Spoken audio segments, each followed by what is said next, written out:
Noah had always played life safe. Growing up in a small town, he had been taught that stability was the key to happiness. Work hard, get a degree, find a steady job, and settle down. It was a life painted in soft, muted colors, one without risks, without failure, but also without fire.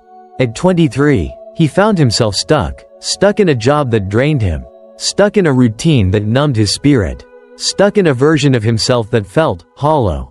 He would wake up every morning to the same alarm, drag himself to work, sit in front of a screen for hours, then come home exhausted, too tired to dream, too drained to hope. He had done everything right, followed every rule, so why did it feel so wrong? One night, sitting alone in his dimly lit apartment, he found himself staring at his reflection in the window. "Is this it?" he whispered to himself. There was no answer, but deep inside, something was stirring, a quiet rebellion against the life he had accepted. And that's when everything changed. A week later, Noah stumbled upon an old bookstore while wandering the streets after work. The sign above the entrance was faded, barely legible. Lost and Found Stories.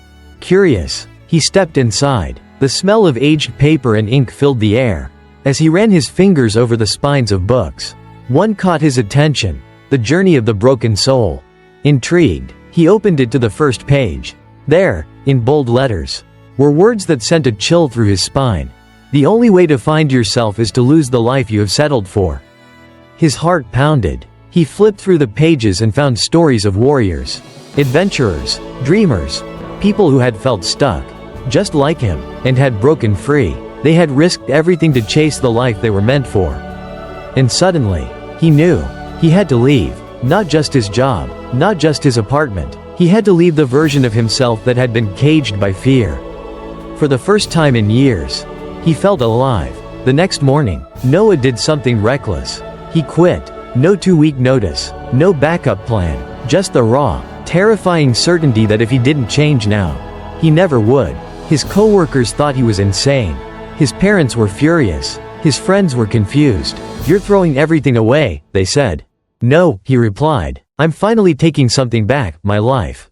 With nothing but a backpack and a small savings account, he set off on a journey he couldn't quite explain. No destinations, no maps, just a promise to himself.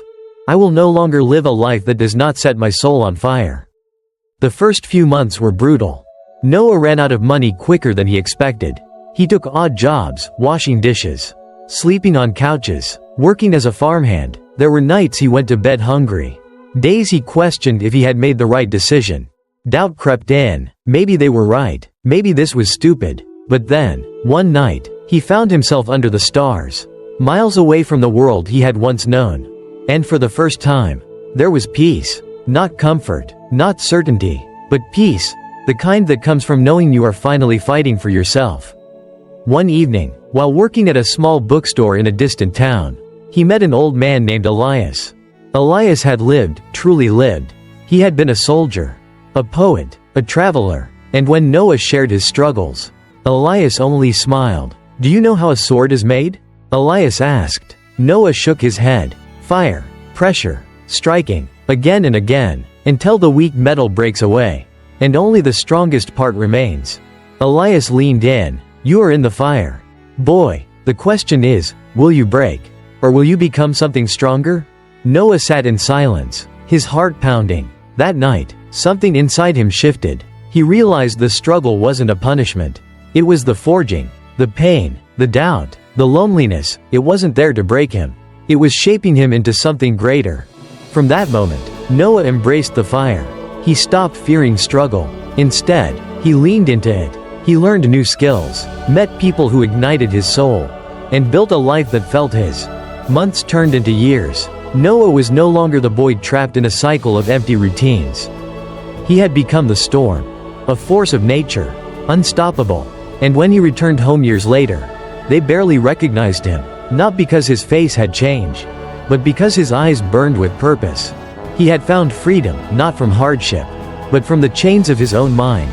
The lesson: if you feel stuck, remember this. If you feel trapped, lost, uncertain, good, that means your soul is still alive, still whispering that you were meant for more. But here's the truth: no one is coming to save you. If you want change, you must create it. And it will be hard. You will struggle. You will doubt. But the fire that threatens to consume you is the same fire that will forge you into something unstoppable. So don't settle. Don't shrink. And above all, don't wait. Because life is not found in comfort, it is found in the storm. The only question is, will you run from it? Or will you become it? If this story moved you, subscribe to the channel for more powerful life lessons and motivation. Let's chase greatness together.